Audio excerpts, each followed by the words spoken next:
પોરબંદર, જૂનાગઢ, ગીર સોમનાથમાં ધોધમાર વરસાદ વરસ્યો, જેના કારણે અનેકોના ઘરમાં પાણી ઘૂસી ગયા. વરસાદી પાણી ઘરમાં ફરી વળ્યા. પોરબંદરના દ્રશ્યો જોઈ રહ્યા છો, જ્યાં ઘર વખરી પણ પલળી ગઈ છે. આંખમાં આંસુ સાથે મેઘરાજાને ખમૈયા કરવાની વિનંતી લોકો કરી રહ્યા છે. આ દ્રશ્યો છે પોરબંદરના પોશ વિસ્તાર ગણાતા રાજીવનગરના.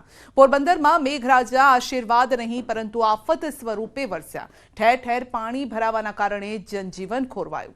લોકોના ઘરમાં પાણી ઘૂસી ગયું ને લોકો લાચાર બન્યા.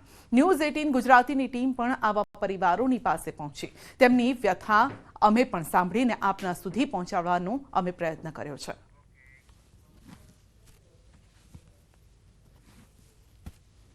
પોરબંદર શહેર તેમજ પોરબંદરના ગ્રામ્ય પંથકોમાં સતત આકાશમાંથી આફત વરસી રહી હોય તે પ્રકારના દ્રશ્યો છે તે સામે આવી રહ્યા છે. જી હા, અમે આપને આ દ્રશ્યો બતાવી રહ્યા છીએ. રાઠોડ પરિવારના આંગણાના દ્રશ્યો છે. જોઈ શકાય છે કે કઈ રીતે વોશિંગ મશીનને ઉપર રાખવાની ફરજ છે તે રાઠોડ પરિવારને પડી છે. આપણે તેમના ઘરની અંદરના પણ દ્રશ્યો છે તે બતાવવાનો પ્રયત્ન કરીશું કે આખરે લોકો છે તે કઈ રીતે જીવવા માટે મજબૂર બન્યા છે. લોકોના ઘરની અંદર જમવાનું બનાવી શકાય તે પ્રકારની પરિસ્થિતિ પણ નથી. જોઈ શકાય છે કે કઈ રીતે ઘરની ઘર વખરી છે તે રાખવામાં આવી છે. સાથોસાથ જે ધાન્ય છે તેને પણ ઉપર રાખવામાં આવે છે કે જેથી કરીને તે પલળી ન જાય. જોઈ શકાય છે કે તેમનું આ ફ્રીજ છે, પરંતુ ફ્રીજને પણ 3 થી 4 ફૂટ ઊંચું રાખવામાં આવ્યું છે કે જેના કારણે ફ્રીજ ન બગડે. રસોડાની અંદર પણ જ્યાં જુઓ ત્યાં માત્ર ને માત્ર વરસાદી પાણી છે તે ઘરમાં ઘૂસેલા છે તે જોવા મળી રહ્યા છે. પરિવાર સાથે પણ વાતચીત કરવાનો પ્રયત્ન કરીશું કે આખરે તેમનું શું કહેવું છે ને આ પરિસ્થિતિ છે તે અંગે તેમનું શું કહેવું છે. ઘરના વડીલ સાથે જ આપણે વાતચીત કરીશું. બા, શું કહેશો, કેટલા વર્ષથી અહીં રહો છો અને આ પ્રકારની પરિસ્થિતિ અગાઉ ક્યારેય જોઈ છે? મુશ્કેલી શું કહેશો? ના, અગાઉ ક્યારેય નથી જોઈ, પણ 13 વર્ષ થઈ ગયા, પાણી ક્યારેય નથી આવ્યું. એટલું આ વખતે પાણી છે, ખૂબ જ છે એમ. અને જલ્દીથી જલ્દી એમ નિકાલ થાય એવું નગરપાલિકા કરે. ચોક્કસ જલ્દીથી જલ્દી થાય તેવું નગરપાલિકા કરે એવું બા કહી રહ્યા છે. ઘરની ગૃહિણી આપણી સાથે છે, આપણે તેમની સાથે પણ વાતચીત કરીશું. બેન, શું કહેશો, રાત્રિના 8:30 વાગ્યા છે, ઘરની અંદર રસોઈ બની શકી તેમ છે ખરી? અને નથી બની શકી તો રસોઈની વ્યવસ્થા કઈ રીતે કરવામાં આવી છે, શું કહેશો? સવારનું પાણી આમનેમ જ છે, બાજુવાળા થકી રસોઈ મળી છે ને અત્યારે બહારથી આવવાનું છે અને રસોઈ તો થઈ શકે તેમ જ નથી. પરિસ્થિતિ બહુ ખરાબ છે, એટલે તંત્ર જલ્દી નિકાલ કરે એવી અપીલ છે. દ્વારકામાં જળ તાંડવથી ન ફક્ત શહેરી પરંતુ ગ્રામ્ય વિસ્તારમાં પણ તારાજી સર્જાય છે. જળ પ્રલયથી જામનગરથી દ્વારકા જતા ખેતરોમાં પાણી ભરાયા છે. વડતરા ગામમાં ખેતરો જળ તરબોળ થઈ ગયા છે ને જેના કારણે ખેડૂતોની મહેનત માથે પડી છે. ખેડૂતોના મતે નેશનલ પ્રોજેક્ટનો રોડ બનતા ખેતરોમાં પાણી ભરાવાની સમસ્યા ઊભી થઈ, જેમાં મગફળીનો મુખ્ય પાક વરસાદી પાણીમાં ધોવાઈ ગયો. ખેડૂતોને ખાતર, બિયારણ, દવાનો ખર્ચો પણ માથે પડ્યો.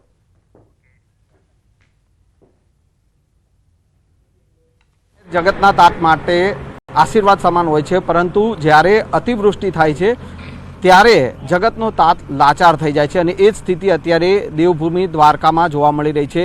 દેવભૂમિ દ્વારકાનું આ વડોદરા ગામ છે ને વડોદરા ગામના ખેતરોના હું દ્રશ્ય પહેલાં આપને બતાવવાનો પ્રયાસ કરીશ કે જ્યાં નજર કરો ત્યાં પાણી જ પાણી જોવા મળી રહ્યું છે. છેલ્લા 3-4 દિવસથી જે ધોધમાર વરસાદ વરસી રહ્યો છે અને તેના કારણે અહીંના જે ખેડૂતો જે છે તે લાચાર બન્યા છે. મગફળીના પાકનું વાવેતર કર્યું છે, પરંતુ આપ જ્યાં જોઈ શકો છો કે ખેતરો પાણીથી ભરેલા છે અને મગફળીનો પાક જે છે તે નિષ્ફળ જાય તે પ્રકારની સ્થિતિનું નિર્માણ અહીંયા થયું છે. ખેડૂતો આપણી સાથે છે, તેઓ કેવી લાચારી ભોગવી રહ્યા છે અને દર વર્ષે આ જ પ્રકારની સ્થિતિનું નિર્માણ થાય છે તેઓ પણ જણાવી રહ્યા છે અને તેઓ પાસેથી જાણીશું. શું કહેશો, જ્યારે પણ વરસાદ પડે ને આવી સ્થિતિનું નિર્માણ થાય છે, શું છે?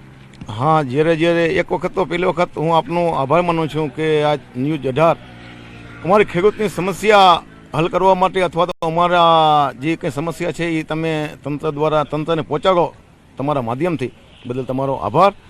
હવે સમસ્યા અમારી એવી છે કે વરસાદ તો અમને ખેડૂતને જોઈ, વરસાદ વગર તો અમારી ખેતી બચી ન શકે. પણ જ્યારે અતિવૃષ્ટિ થાય અથવા તો વધારે વરસાદ પડી જાય ત્યારે આજે પાણી ખેતરોમાં દેખાય છે એ સતત ભરાઈ રહે છે. પાણી ભરાવાના હિસાબે અમારો પાક નિષ્ફળ જાય છે. વરસાદ વરસી જાય, જો પાણી નીકળી જાય, પાણીનો નિકાલ થઈ જાય તો કોઈ વાંધો આવતો નથી. સમસ્યા એ થાય છે કે જ્યારે આ રોડ નહોતો બન્યો, નીચો રોડ હતો, ત્યારે પાણી નીકળી જતો હતું. જ્યારે આ રોડ બન્યા પછી આ રોડમાં જે તે તંત્ર હોય તે નેશનલ ઓથોરિટી હાઈવે હોય કે જે હોય એની જોઈએ એટલો નિકાલ રાખ્યો નથી, પુલિયા એવા મૂક્યા નથી. જે રોડની સાઈડમાં એક નિકાલ હોવો જોઈએ એ પણ બંધ થઈ ગયો છે. એના હિસાબથી આ ખેતરોમાં પાણી ભરાઈ રહ્યા છે. આ પાણી સતત ભરાવાના હિસાબે અમારા પાક નિષ્ફળ જાય છે. પછી જે પાક નિષ્ફળ જાય છે એનું કંઈ વળતરે કંઈ તંત્ર કે સરકાર કોઈ આપતું નથી. ખેડૂતોની હાલત અત્યારે કફોડી થઈ ગઈ છે. બીજી મારે એક તમને વાત કરી છે, આજે લાગુ નથી પડતી આને, પણ હાઈવે વિશે નહીં કે આ હાઈવે જ્યારે નક્કી થયેલો ત્યારે એ લોકોને ખબર તો હશે કે સાઈડના ગામડામાંથી રોડ જાય તો અહીંયા એને એવી વ્યવસ્થા રાખવી જોઈએ કે સામે રોડ ક્રોસ કરવો જોઈએ. વડોદરા ગામના જે બસ સ્ટેશન પાસે તમે જોઈ શકો છો, જાઓ તો ત્યાં ટ્રાય કરજો. અવગણવાનું ગામ છે, બે બાજુ વસેલું છે, છતાંય અહીંયા કંઈ વેઇટિંગની જગ્યા નથી. જે બસ સ્ટેશન હોવું જોઈએ એ કંઈ વ્યવસ્થા છે નહીં, એક્સિડન્ટ થાય છે. એટલે આ બધી ભૂલો હાઈવે વાળાની વધુ હોય એવું લાગે છે, જેનો ભોગ અમારે ખેડૂતોને અને ગામ લોકોને, સ્થાનિક લોકોએ ભોગવવું પડે છે. બિલકુલ અહીંયા ખેડૂતો છે, શું કહેશો, કેવી તકલીફ જ્યારે વધારે વરસાદ પડે ત્યારે શું કેવી તકલીફ? બહુ તકલીફ છે સાહેબ, વધારે વરસાદ પડે તો અમારા પાક નિષ્ફળ જ જાય છે. શું કરીએ પણ અમને બીજું ખેડૂત આપણે બીજા અમે બીજું બહુ તકલીફ એ બધી. શેનું વાવેતર કર્યું છે અને આ તકલીફ અત્યારે થઈ છે? સિંગનું વાવેતર છે, મગફળી, સમજ્યા? પણ હવે આમાં બચીએ નહીં, આ 15 થી પાણી પડ્યું છે તો શું નહીં, આમાં નિષ્ફળ જ જાય પાક. ઓકે, અને હજુ વરસાદ પડશે તો હજી સ્થિતિ ખરાબ તો નુકસાન જ છે, હજી પડે તો નુકસાન છે. નકરે શું છે, અત્યારે ઓલા કુવા ઉપડાય પછી અતિ વરસાદ પડવાથી કુવા હવે ચાલુ રહીએ એટલે આ રેતના પાણી આવી ગયા છે હવે. એટલે આ નિષ્ફળ આ ગમે નિકાસ કરે તો થાય, નકર આ નિકાસ ના થાય એનો. તો નિકાસની કોઈ વ્યવસ્થા કરવામાં આવી? નિકાસની વ્યવસ્થા કરે, પાઇપલાઈન નાખી દે, કોઈ નીચે ઊંચા વાયુભૂમિથી નાખે, એવું કંઈક સરકાર સહાય કરે તો માણસ વાયુભૂમિથી નાખે તો આડાવડું જ્યાં નીચાણ હોય એને કાઢી નાખે તો એ પાણી વાયુ ખાલી થઈ જતી હોય એટલે ચૂહલી વાયુ વયું આવે પાણી જમીનનું. અન્ય ખેડૂત પણ આપણી સાથે, શું હવે સરકાર પાસે શું અપેક્ષા? સરકાર પાસે માગણી છે કે આ રોડના પુલિયા કાઢીને પાણીનો નિકાલ કરી દે તો ખેડૂત કંઈક બચે. નકા તંત્રનો ફેર વાવણી કરીને મજૂરીએ જવું પડે અમારે. જો આ જોતા પાણી તમે જોવું આમાં હાલ ક્યાં છે અમારા અટાણે. હવે આમાં કંઈક પુલિયાને એવું કંઈક નાખે, આ દાંડવી હતી જૂની બંધ કરી દીધી, હવે આ ખેડૂત કરે હું. તો હું એ સ્થિતિ પણ આપને બતાવવાનો પ્રયાસ કરીશ કે અહીંયા આપ જે જોઈ શકો છો, આ જે રોડ જે છે તે ઊંચા કરી દેવાયા છે, એ દ્રશ્ય આપને બતાવવાનો પ્રયાસ કરીશ. આપ જે જોઈ શકો છો કે આ જે રોડનો ભાગ જે છે તે ઊંચો કરી દેવાયો છે અને તેના કારણે ક્યાંક ને ક્યાંક જે છે તે દ્વારકા જિલ્લામાં જળ પ્રલય, વરસાદે બોલાવ્યા ભૂક્કા. દ્વારકામાં 26 કલાકમાં 21.5 ઇંચ વરસાદ છે. દર કલાકે પડી રહ્યો છે 1.5 ઇંચથી વધુ વરસાદ. ન્યૂઝ 18 પર દ્વારકાની પડે પડની ખબર. કૃષ્ણનગરી દ્વારકામાં પાણીનો પ્રકોપ જોવા મળી રહ્યો છે. તો જિલ્લામાં જળ પ્રલયની આ તસવીરો આપ જોઈ લો. દ્વારકા કૃષ્ણનગરી પાણીમાં ડૂબી ગઈ છે. એક નગરી જે સમુદ્રની અંદર છે ને બીજી નગરી છે એ પાણીમાં ડૂબી ગઈ છે, જે આપ જોઈ શકો છો. જળ પ્રલયની આ તસવીરો છે. છેલ્લા 3 દિવસથી સતત વરસાદ વરસી રહ્યો છે. ગઈકાલે પણ 21 ઇંચથી વધુ વરસાદ દ્વારકામાં નોંધાયો અને આજે સવારથી પણ આપ જોઈ રહ્યા છો તો 6.5 ઇંચ વરસાદ ફક્ત દ્વારકામાં જ છે. અને સિઝનનો લગભગ 60%થી વધુ વરસાદ તો આ 2-3 દિવસમાં જ પડી ગયો છે દ્વારકામાં.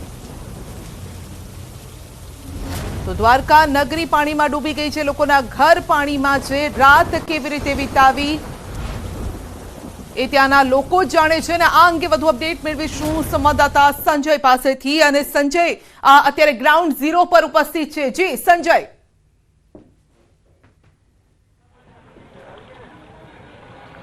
સંધ્યા, દ્વારકાના સીધા દ્રશ્યો હું આપને બતાવીશ કે જ્યાં ન્યૂઝ 18 ગુજરાતી ગ્રાઉન્ડ ઝીરો પર છે અને દ્વારકામાં જે પ્રકારે જળ પ્રલય જે છે એ જળ પ્રલયના હું દ્રશ્યો આપને બતાવવાનો પ્રયાસ કરીશ. આ ઇસ્કોન ગેટ વિસ્તાર છે અને જ્યાં જુઓ, જ્યાં નજર કરો ત્યાં પાણી જ પાણી જોવા મળી રહ્યું છે. ગઈકાલે 12 ઇંચથી વધુ વરસાદ ખાબક્યો હતો. આજે વહેલી સવારે, ગઈકાલે મોડી રાત્રે પણ મધરાતે પણ વરસાદ હતો. આજે વહેલી સવારથી અત્યાર સુધીમાં 7 ઇંચથી વધુ વરસાદ ખાબકી ચૂક્યો છે. એટલે કે છેલ્લા 24 કલાકમાં 22 ઇંચ જેટલો વરસાદ જે છે તે ખાબકી ચૂક્યો છે અને તેના કારણે જ્યાં નજર કરો ત્યાં સંધ્યા પાણી જ પાણી જોવા મળી રહ્યું છે. અને અહીંયા જળ પ્રલય જેવા દ્રશ્યો જે છે તે દ્વારકામાં જોવા મળી રહ્યા છે. આપ જે આ દ્રશ્ય જોઈ રહ્યા છો એ સીધા દ્રશ્યો કે જ્યાં આજે દેવભૂમિ દ્વારકા કે જ્યાં દ્વારકાધીશનું મંદિર આવેલું છે અને એ મંદિર તરફ જવાનો આ રસ્તો છે. જ્યાં હોટલો છે ત્યાં તમામ જગ્યાએ પાણી જ પાણી જોવા મળી રહ્યું છે. જે લોકો જે આવી રહ્યા છે તેઓ પણ પાણીમાંથી પસાર થઈને આવી રહ્યા છે. આપણે તેમની પાસેથી પણ વાત કરીશું કે આખરે આ જે પાણી જે ભરાયા છે કે કેટલે સુધી આ પાણી ભરાયા છે ને ક્યાં ક્યાં પાણી ભરાયા છે? અહીંયાથી લગભગ અડધો કિલોમીટર જેટલા પાણી ભરાયેલા છે. હા હા. અને આ દ્વારકા મંદિર તરફ જવાનો રસ્તો છે? ના, મેન હાઈવે રોડ છે. હાઈવે. અને હાઈવે આ ક્યાં હાઈવે ક્યાં નીકળે? ઓખા તરફ નીકળે? ઓખા મીઠાપુર તરફ. તો આ જે બધી હોટલો ને બધી જગ્યાએ રહેણાંક વિસ્તાર તમામ જગ્યાએ પાણી ભરાયા છે? હા, લગભગ જગ્યાએ. તો કેવી તકલીફ પડી રહી છે આ જે રીતે પાણી દેખાય જ છે તમને બધાને ભગવાન. ઓકે. અને આ પાણીના નિકાલની કોઈ વ્યવસ્થા નથી? ના, પાણી નિકાલ થઈ જશે હમણાં થોડીક વારમાં, કારણ કે ગટર લાઈન છે જ અહીંયા, એટલે પાણી ખાલી વરસાદ પૂરતું જ છે. સંધ્યા, એ સીધા દ્રશ્ય આપ જે જોઈ શકો છો કે જે અહીંયા જે 4 રસ્તા વિસ્તાર જે છે અહીંયા જે ઇસ્કોન ગેટથી આગળ તરફ જઈએ અને આ ઓખા હાઈવે જે છે ઓખા તરફ જતો આ હાઈવે છે. અને ઓખા હાઈવે ના જે દ્રશ્યો તમે જોઈ રહ્યા છો કે જ્યાં નજર કરો ત્યાં પાણી જ પાણી જોવા મળે છે. અને આ એક હોટલ નો જે દ્રશ્ય હું આપને બતાવીશ કે જે આ હોટલમાં પણ પાણી ભરાઈ ચૂક્યા છે. એટલે આ સ્થિતિ જે છે દ્વારકામાં અત્યારે જોવા મળી રહી છે. જે જળ પ્રલય જેવા દ્રશ્યો જે છે તે અહીંયા જોવા મળી રહ્યા છે. અહીંયા જે લોકો જે દ્વારકાધીશના દર્શનાર્થે આવે છે ને તેઓ આ હોટલમાં સ્ટે કરતા હોય છે, પરંતુ અત્યારની આ સ્થિતિ જે વરસાદ જે છે તે કહેર બનીને આવ્યો છે અને એ વરસાદના કહેરના આ દ્રશ્યો છે કે જ્યાં નજર કરો ત્યાં હાલ અમે પણ એ જ સ્થિતિમાં આપ જે જોઈ શકો છો કે ગ્રાઉન્ડ ઝીરો પર ન્યૂઝ 18 ગુજરાતી એ ગ્રાઉન્ડ ઝીરો પર છે. અને આ સ્થિતિનું નિર્માણ અહીંયા દ્વારકામાં જોવા મળી રહ્યું છે. જે છે પાણી આખા પગ ડૂબી જાય તે પ્રકારનું પાણી જે છે તે અહીંયા જોવા મળી રહ્યું છે. અને એ સ્થિતિ હાલ આપ જે દ્રશ્ય જોઈ શકો છો કે એક ટ્રક જે ત્યાં ઊભો છે અને ટ્રકના આખા ટાયર જે છે તે ડૂબી ચૂક્યા છે. એટલે આ સ્થિતિ લોકો કેડસમા પાણીમાંથી પસાર થઈને આવી રહ્યા છે અને આ સ્થિતિ જે છે અહીંયા સંધ્યા જોવા મળી રહી છે. એટલે લોકો જે છે તે મુશ્કેલીમાં છે. અહીંયા દ્વારકામાં જે પણ લોકો દર્શનાર્થે આવતા હોય તો તેઓને પણ આ પ્રકારની મુશ્કેલીનો સામનો જે છે તે કરવો પડી રહ્યો છે. સ્થાનિક લોકો જે છે તેઓના ઘરોમાં પાણી છે અને તેના કારણે અહીંયા ટેરેસ ઉપર ઘણા લોકો એવા પણ છે કે જેઓએ ટેરેસ ઉપર આશરો લેવાની ફરજ પડી છે. જી સંધ્યા. જી બિલકુલ. તો લોકોના ઘર, દુકાન, સર્વત્ર હોટલ પણ પાણીમાં છે. દ્વારકાધીશના દર્શને આવેલા જે પ્રવાસીઓ છે સંજય, કદાચ એ પણ અટવાઈ ગયા હશે આ 2-3 દિવસના વરસાદમાં. તો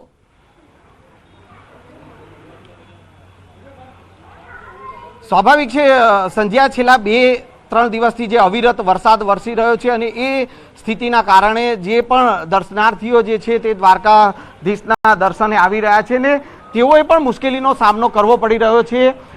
જે બસો જે છે કે બસોમાં જે પ્રવાસીઓ આવતા હોય તો તેઓએ પણ બસો બહાર જે છે જે ઊંચાઈવાળી જગ્યા હોય તો ત્યાં તેઓએ રાખવી પડી રહી છે. અને આ જ રીતે દર્શનાર્થીઓએ પણ પાણીમાંથી પસાર થઈને જવાની ફરજ પડી રહી છે. આ એક આ રેસ્ટોરન્ટ જે છે એના પણ હું સીધા દ્રશ્યો આપ જોઈ શકો છો કે આ પ્રકારની સ્થિતિનું નિર્માણ અહીંયા દ્વારકામાં જોવા મળી રહ્યું છે. જ્યાં નજર કરો ત્યાં પાણી જ પાણી જોવા મળી રહ્યું છે. એટલે જે છેલ્લા 2-3 દિવસથી જે વરસાદ પડી રહ્યો છે અને એ વરસાદ જે છે ક્યાંક ને ક્યાંક મેઘરાજાની મહેરની જગ્યાએ મેઘરાજાની એક કહેર જોવા મળી રહી છે. અને આપ જે આ દ્રશ્ય જોઈ શકો છો, મારી પાછળના એ દ્રશ્ય પણ હું આપને બતાવવાનો પ્રયાસ કરીશ. સંધ્યા, મારા સહયોગી કેમેરામેન હિરેન છે, હિરેન જે આ દ્રશ્યો બતાવશે કે આ ટ્રેક્ટર જે આવી રહ્યું છે અને ટ્રેક્ટરના આગળના વ્હીલ જે છે તે વ્હીલ ડૂબી ગયા છે. જે સ્થાનિક લોકો છે કે તેઓએ ટ્રેક્ટરમાંથી પસાર થવાની ટ્રેક્ટરમાં બેસીને જવાની જે ફરજ પડી રહી છે. એટલે આ સ્થિતિ જે છે અહીંયા દ્વારકામાં જોવા મળી રહી છે અને સર્વત્ર જગ્યાએ જે દ્વારકામાં જે છે તે મેઘરાજા જે છે તે મુશ્કેલી રૂપ બનીને આવ્યા હોય તેવા દ્રશ્યો જોવા મળી રહ્યા છે. સંધ્યા. જી સંજય, આપ કયા વિસ્તારમાં ફર્યા છો અને ત્યાંની સ્થિતિ આપે કઈ જોઈ છે? કેટલા સમયથી આ પ્રકારની સ્થિતિ છે?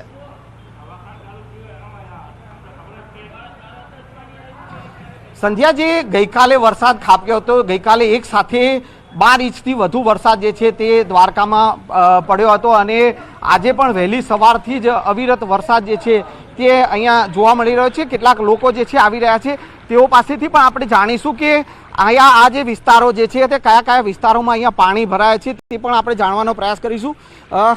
આજે દ્વારકામાં કઈ જગ્યાએ પાણી ભરાયેલા છે? 2 જગ્યાએ.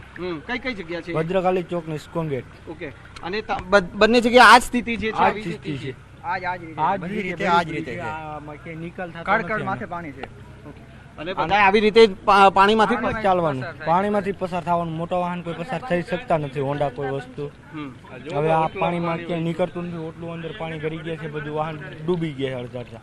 તો ભદ્રકાળી વિસ્તાર જે છે અને ઇસ્કોન ગેટ વિસ્તાર, આ બંને વિસ્તાર એવા છે કે જે પાણીથી તરબતર છે. હું એ સીધા ફરી દ્રશ્ય ન્યૂઝ 18 ગુજરાતીના જે દર્શકો જે અને બતાવવાનો આજે પ્રયાસ કરીશ. સંધ્યા, આ ગ્રાઉન્ડ ઝીરો પરના જે દ્રશ્યો છે જે અને પીજીવીસીએલની જે ઓફિસ છે એના પણ હું દ્રશ્ય આપને બતાવવાનો પ્રયાસ કરીશ. અહીંયા આજે પીજીવીસીએલની જે ઓફિસ છે એનો ગેટ જે છે અડધો ડૂબી ગયો છે. એટલે આ સ્થિતિનું નિર્માણ અહીંયા છે તે જોવા મળી રહ્યું છે. એટલે દ્રશ્યો આપ જોઈ રહ્યા છો. ભગવાનના મંદિર તરફ જવાનો આ રસ્તો છે અને જે પાણીમાં ગરકાવ થઈ ગયો છે, કમર સુધીના પાણી અહીં જોવા મળ્યા છે.